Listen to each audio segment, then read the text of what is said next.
said that Social Security has nothing to do with the deficit. That's right. Nothing to do with the deficit. Very little tinkering, as they did 30 years ago, to save the program.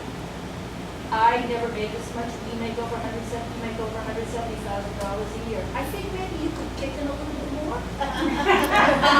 We better support them. You could kick in a little bit more. But remember what you're doing with Social Security. You got to change the benefit I'm calculation. talking about under 55. Social Security is a program that works for everybody in this country. Conservative, liberal, Democratic, Republican, we love it. And we know that people like Robert Norquist and stuff are lobbying you to change it. We want Social Security there, and we want it there for our children and our grandchildren, and we do not want it privatized. So that's my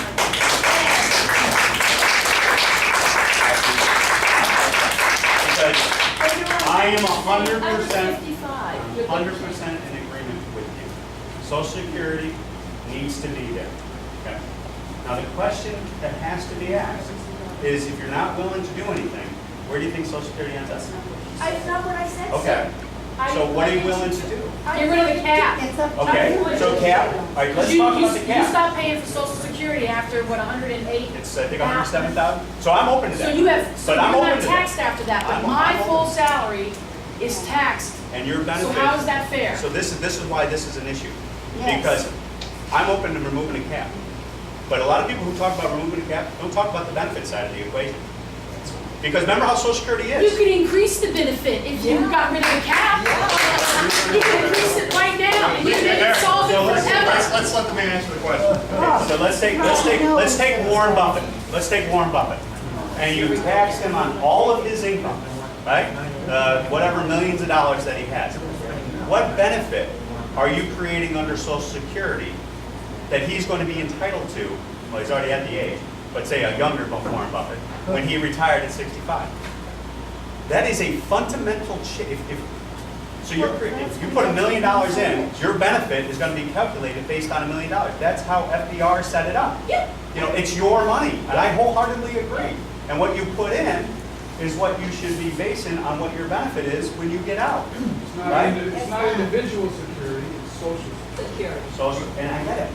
But so when you talk about removing the tax, a lot of people don't get to the second equation of changing the benefit for that individual.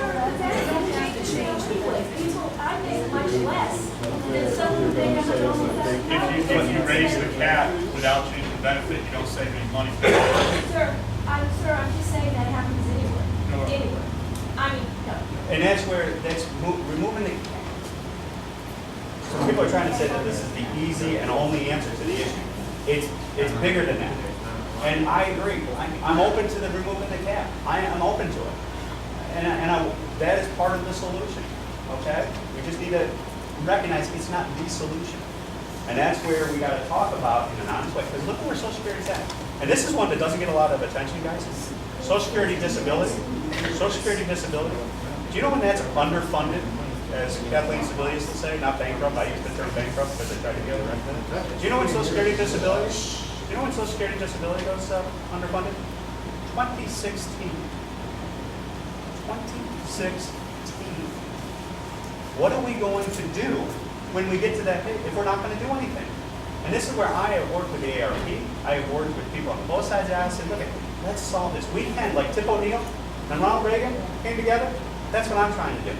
Trying to get people together to say, okay, is it reasonable to have a conversation about potentially age indexing because we're living longer in America?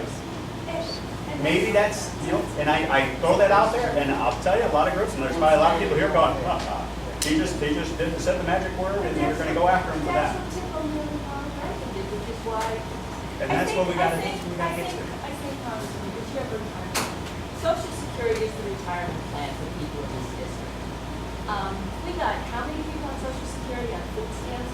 This is our life. I This is our agree. life. 100% agree. And to hear people like, you and you did say, I don't mean this, to say after 55, well, as I said, when I was 36, Social Security, I am grateful to those poor people and my parents.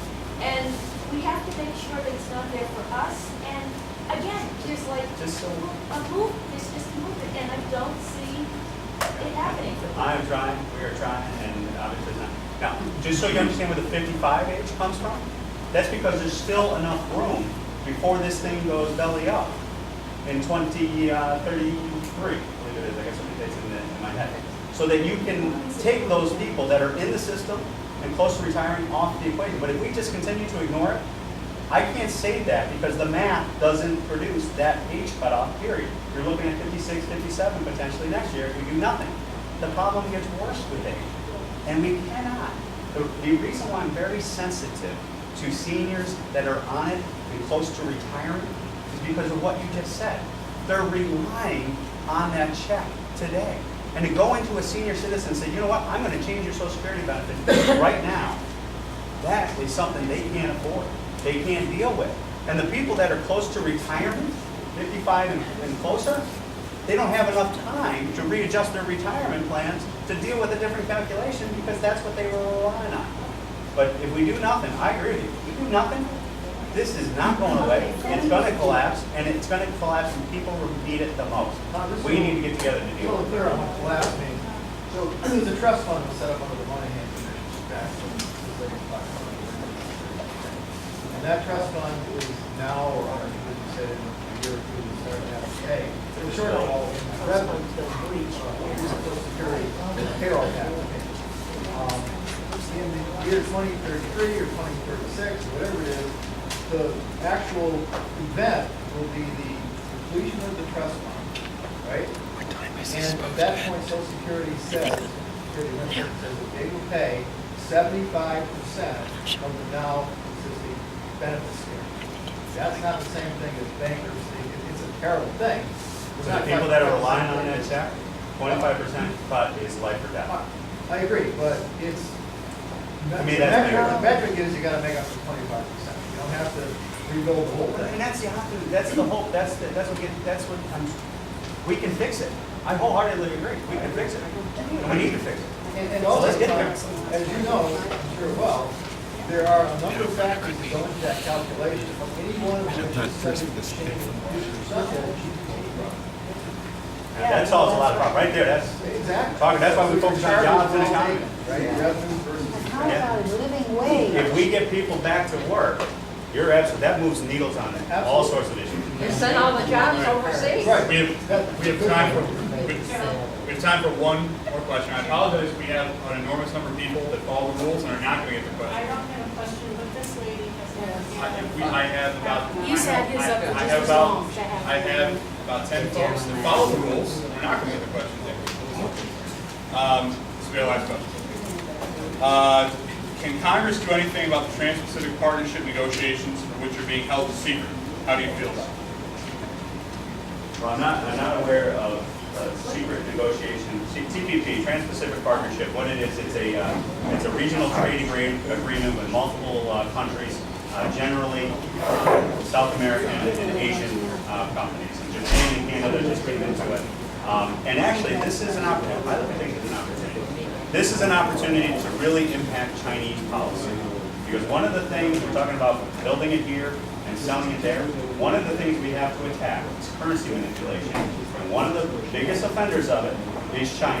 In the TPP negotiations, I'll double check to see what's secret about them. My understanding is that they're just standard negotiations going on with the USTR's office and representatives of the other countries, and they're all reported and out there. But what this is an opportunity is to get China to the table to say, cut it out and stop the currency manipulation. And that's the primary thing about TPP that we're trying to really push. But Congress is not going to have the authority over this guy. The fast track, the TPA, okay, the fast track, what that, and I agree, we were just talking yesterday with a policy guy on this issue about in TPA, making sure that currency manipulation, the concept of TPA, why they do it, is because when you're negotiating with another country, it's very difficult to negotiate with a country if someone is going to do something and pull the rug out from underneath you when you negotiate the deal and you go back to Congress. So that's the historical evolution of TPA. But what you need to do is make sure you set the clear parameters when you go in, when you authorize TPA, so that when the negotiators go in, if you take care of this, don't even bring it to the floor because you'll be able to reject it on the floor just outright as a procedural issue. And that's what we're open to that type of redundancy. What's your question, ma'am? Yes, Ruth? We do that, I'm sorry, and again, Ask we. it out. No, no, Ask him, ask him. Rose, let's walk and talk. It's Let's very walk and talk. unfair. Well, all right, now you're gonna, Joe's gonna be all mad at me all day. I am. Not even address the local issue. We have, I do apologize to all. Rose, we've talked before, right? We've met before. Tom, I haven't asked you a question yet. I've got actually a Aren't you over two-parter. there? I thought I had you, I'm sorry. No, No, we have a variety of questions. Quick two-parter. First, how much weight have you lost? A lot. I'm over 100 pounds down. Second question, you had mentioned Fannie Mae and Freddie Mac earlier. You're familiar with the conservatorship and the situation that they're in currently with the FHFA? Okay. One of the things that concerns me is the fact that now they're profitable companies and paying back to Treasury the money that they had repaid. The Treasury recently changed the rules and is now stating that the money that's paid back to the Treasury is not going towards the principal that was borrowed. It's being considered as a dividend under the new agreement. Well, I appreciate that. Let me take a closer look at that. What I'd like to see is, after you learn a little bit more about the situation, I'd like to see you sponsor legislation that would allow Fannie Mae and Freddie Mac to be separate companies and allowed to stay in business, as opposed to what the president and a couple of the senators are looking to do. I appreciate that. Let's continue the And conversation. County Legislator Brennan is one of the written questions. Yeah, thanks, John. Appreciate that. And Rose? Vocational education, sir. We are in agreement. Amen. Okay. We need vocational education so that homes, businesses, etc. can all be retrofitted for energy efficiency. Energy efficiency will cause jobs to occur in our area, desperately needed. There's only one company that I know of in this area that's even taking it seriously, and that's Isaac's. And they do a good Isaac, job. everyone hear that? Just want to give them There personal should be a shout out. lot of them, and kids should be trained to do energy efficiency. From that come contracting and other kinds of jobs, and from that you'd also get your renewable energy program, which we desperately need Part of the here. process. Please read that. That came out of my file cabinet from the 1990, middle 1990s. And you know what? It's more appropriate today than it And it ever was was. that. Thank you, Rose. All right, All right, thank you all much.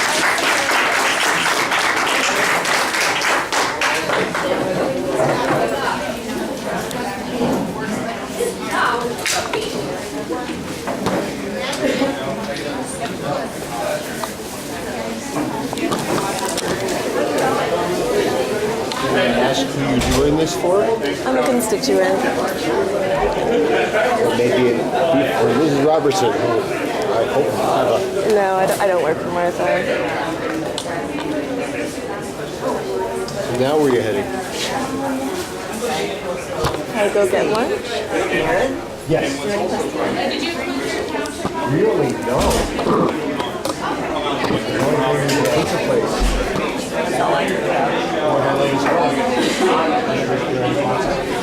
Thank you.